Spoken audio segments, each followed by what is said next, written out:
আছো সবাই? সো আজকে হচ্ছে 29 নভেম্বর 2023। পৃথিবী অনেক বড়, ইচ্ছে হলে যাব উড়ে,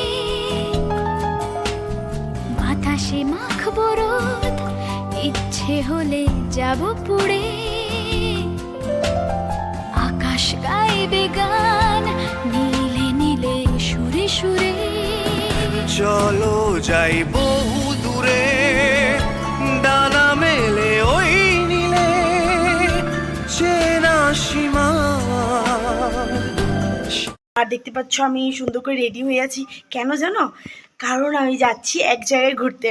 কোথায় যাচ্ছি বলে দিই, আমি যাচ্ছি ডিব্রুগড়ে। সো চলো, বেশি কথা না বলে, অনেক লেট হয়ে গেছে। সো আমি গাড়িতে বসে তারপর ভিডিওটা কন্টিনিউ করছি। ওকে, সো চলো।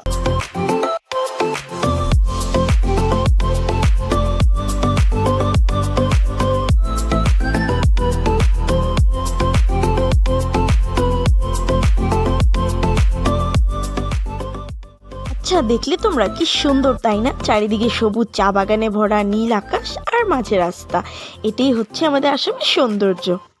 সো গাইস, আমরা ডেস্টিনেশনে পৌঁছে গেছি। অ্যাকচুয়ালি আমি এসেছি ডিব্রুগড়ের জগন্নাথ মন্দিরে। সো এখানে আমি আগেও এসেছিলাম, আই থিঙ্ক আমি যখন ক্লাস 9-এ বা 10-এ পড়ি তখন। সো অনেক বছর, 5-6 বছর পর এখন আবার আসলাম। সো এই দেখতে পাচ্ছ পিছনে মন্দির, এখনও ঢুকিনি। সো আমরা হাত পা ধুয়ে নিয়েছি। সো চলো ভিতরে প্রবেশ করা যাক। মন্দিরটা তোমাদেরকে আগে দেখাই, তারপর কথা হচ্ছে। সো চলো।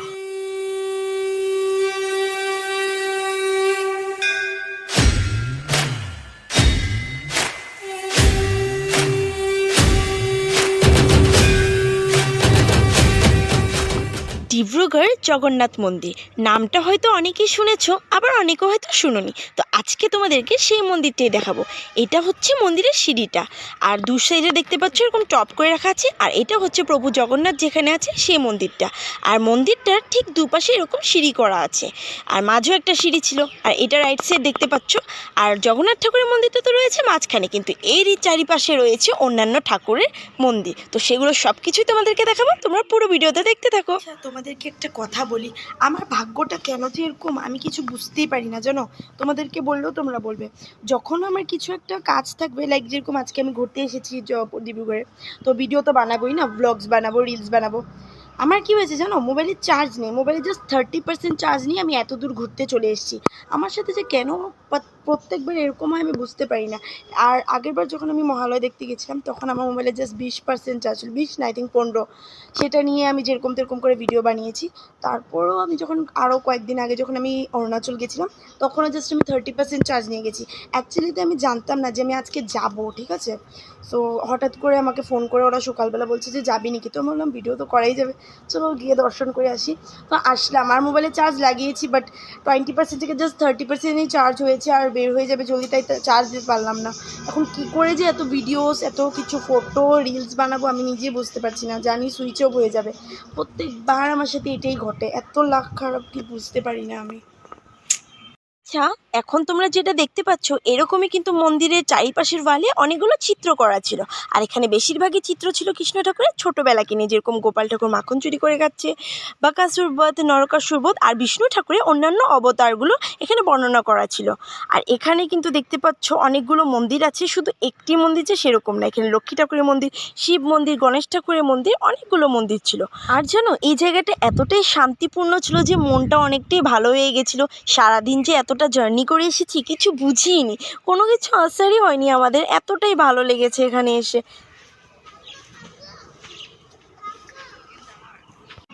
তো গাইস, মন্দিরগুলো তোমাদেরকে ঘুরে ঘুরে দেখালাম। আর এখন বেজে গেছে 3টা, আর আমার মোবাইলের চার্জ হয়ে গেছে জাস্ট 3%। মানে কি বলবো, রিলস বানালাম, একটু ভিডিও বানালাম, আর তার মধ্যেই চার্জ শেষ। সো এখানে যে মন্দিরগুলোর কথা বলছিলাম, এখানে অলমোস্ট সব মন্দিরের স্ট্রাকচারটা সেমই। যা ধরো আমি ছাওয়াতে গিয়ে, সো গাইজ মন্দিরটা তোমাদেরকে ভালো করে দেখালাম। আর ওখানে খুব রৌদ্র ছিল তাই এখানে চলে এসেছি। আর মন্দিরের ওয়ালগুলোতে দেখো এরকম অনেক রকমের চিত্র বানানো আছে, যেরকম নরকাসুরের বধ, তারপরে এখানে গণেশ ঠাকুর বানানো আছে, ওই দিকের আবার ওখানে রামায়ণের ওগুলো আঁকানো ছিল। সো সবাই বলে নাকি এটাকে দেখতে পুরীর জগন্নাথ টেম্পলের মতন, বা যারা যারা পুরী গেছো তারাই জানবে, যেরকম আমি গেছি। সো এটা পুরীর মতন না, বাট এটাও খুব সুন্দর। এখানে মন্দিরের স্ট্রাকচারগুলো খুব সুন্দর, বাট পুরী যেটা ওইটা আরও নিখুঁত, ওটা তো আরও পুরনো, তাই না? তো সেম না, এইটা মিসকনসেপশন আছে এখানে নিয়ে। বাট এখানে ফটো টটো তুললাম আর লাখটা এত খারাপ 3% চার্জ হয়ে গেছে, তাই আর কিছু কভার করতে পারিনি। যতটুকু দেখালাম তোমাদেরকে দেখালাম। সো এখন গাড়িতে বসবো আর দেখি কোথায় কোথায় যাই। সো দেখলাম। আচ্ছা জানো, লাস্টে দিয়ে কিন্তু আমরা ঠাকুরও দর্শন করতে পেরেছিলাম। ওই যে বলে না, মন থেকে যদি চাও আর ঠাকুর যদি চায় সব কিছুই পসিবল। মন্দির থেকে বের হয়ে সবাই চলে গেছিলো লাঞ্চ করতে, বাট আমার খেতে ইচ্ছে ছিল না, তাই আমি খাইনি। অ্যান্ড দেন আমরা চলে যাই এই পার্কটাতে। এটা হচ্ছে মন্দিরের ঠিক সামনের পার্কটা, কি জানো না, ও হ্যাঁ গান্ধী পার্ক। বাট এখানে টিকিট ফি এতটাই বেশি, পার পার্সন 50 করে নিয়েছে। বাট দেখানোর মতো কোনো কিছুই নেই, শুধু আছে এই গাছগুলো, যেটা আমার অনেকটাই পছন্দ হয়েছে, এরকম গোল গোল শেপ করে। আর আছে কাপলস, এই যে একটা দেখে নিলে চারিদিকে শুধু কাপলসই দেখতে পাবে। কিন্তু আমরা তো এসেছি এনজয় করতে, লাইক দোলনা দুলতে অ্যান্ড স্লাইড করতে। প্রথমে তো খুঁজে পাচ্ছিলাম না যে কোথায় আছে, দেন লাস্টে দিয়ে ফাইনালি খুঁজে পাই। অ্যান্ড কি করেছি তোমরাও দেখে নাও।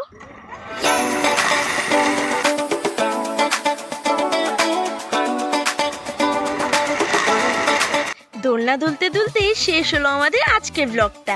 আশা করছি তোমাদের দেখতে অনেক ভালো লেগেছে। দেখা হবে খুব শীঘ্রই অন্য একটা ব্লগে। ততক্ষণ পর্যন্ত কিপ ওয়াচিং দ্য আরওয়াইস ওয়ার্ল্ড। Ta ta by.